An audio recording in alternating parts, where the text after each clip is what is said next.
Imagina ler uma ficha técnica que parece mais com os atributos de um chefão final de um jogo de RPG do que com uma receita de bebida. Nossa, sim. É uma coisa quase intimidadora, né? Totalmente. Bom, hoje o nosso mergulho profundo vai destrinchar os dados de uma cerveja chamada Endless Ending, que é produzida pela Anchorage Brewing Company. E a nossa missão aqui é tentar traduzir como que esses números frios e esses métodos de produção extremos, sabe, como eles revelam uma experiência sensorial que é completamente fora da curva. Exato, porque ler esse documento exige muita atenção. Não é uma lista de ingredientes comum. Não mesmo. É quase um roteiro de sobrevivência. Eu fico maravilhada tentando entender o que estatísticas tão singulares dizem sobre o nível de complexidade que a gente tem pela frente. Então vamos destrinchar isso por partes, porque o DNA dessa garrafa é, tipo, assustador logo de cara.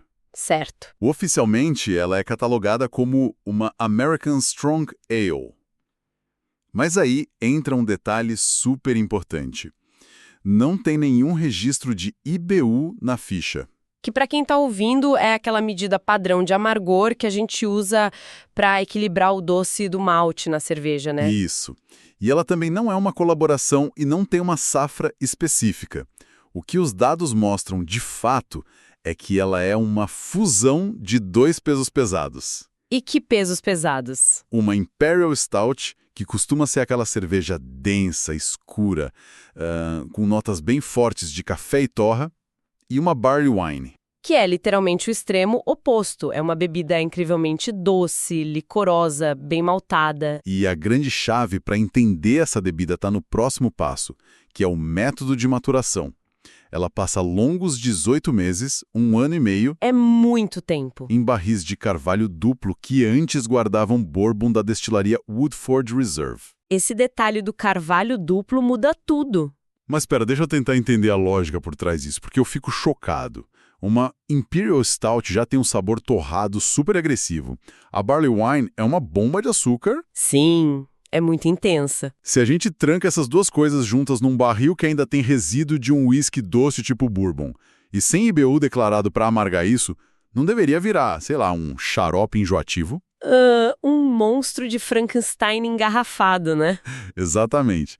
Como que isso não estraga a bebida completamente? Olha, essa dúvida é excelente, porque a nossa intuição diz que daria muito errado. Pois é. Se a mistura fosse engarrafada na hora, provavelmente seria um desastre. Um verdadeiro choque frontal de sabores. Mas o segredo está no mecanismo químico e biológico do barril de carvalho. Como assim? Pensa nesse barril de madeira dupla não como um balde fechado, mas como uma panela de cozimento lento. Daquelas que derretem até a carne mais dura, sabe? Ah, entendi. A madeira é porosa, então ela permite uma microoxigenação constante ali do líquido.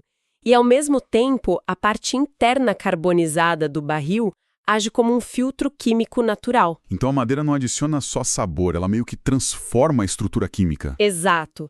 Durante esses 18 meses, esse filtro natural quebra os taninos ásperos e adstringentes da stout, e aí ele introduz a vanilina da madeira, enquanto o álcool vai lá e dissolve os açúcares complexos do bourbon que estavam presos nas fibras. Caramba! Então os extremos literalmente derretem e se fundem, e criam um perfil que é inteiramente novo, super equilibrado. Os excessos.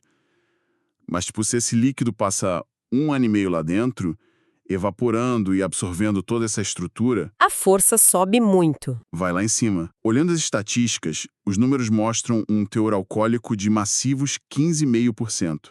Isso é praticamente a força de um vinho fortificado. Sim, e é justamente essa potência absurda que muda completamente a forma como as pessoas interagem com ela no mundo real. E os dados de consumo comprovam isso de um jeito muito curioso, sabe? A Endless Ending tem uma nota altíssima de 4,56. Nossa, é muito alta. Baseada em mais de 8.100 avaliações. Mas olha esse recorte estatístico.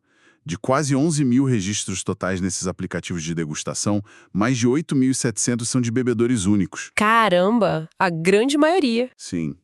E hoje em dia a gente vê apenas umas 11 garrafas sendo abertas por mês globalmente. Será que essa garrafa deixou de ser uma bebida e virou uma relíquia guardada a 7 chaves pelos colecionadores? o que é extremamente revelador. Porque se a gente conectar esses 15,5% de álcool com essa proporção gigantesca de bebedores únicos, fica muito claro que degustar essa cerveja não é um consumo casual. É um evento. Exato, é um evento. É um rito de passagem singular na jornada de quem prova. A escassez de aberturas mensais hoje indica que quem tem essa garrafa em casa está esperando uma ocasião monumental para abrir. Com certeza. E essa avaliação quase perfeita reflete não só a excelência do líquido, mas toda a reverência em torno desse ritual, sabe? É fascinante.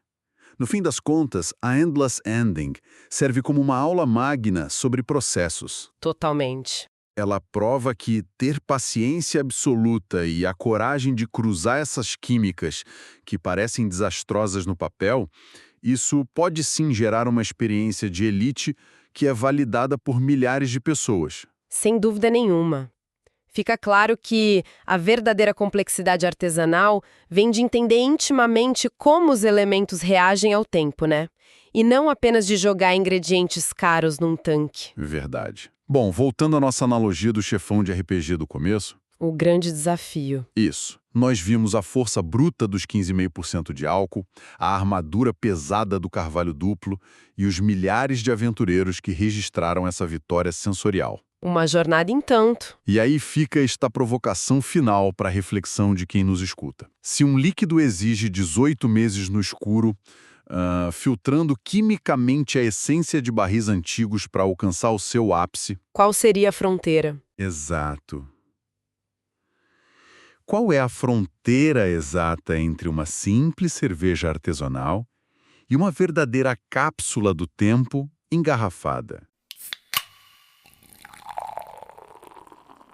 E assim chegamos ao final de mais um episódio do Beer Review, um podcast da Rare Beer Brasil. Aqui exploramos o universo das cervejas artesanais, com histórias, curiosidades e experiências que tornam cada gole especial.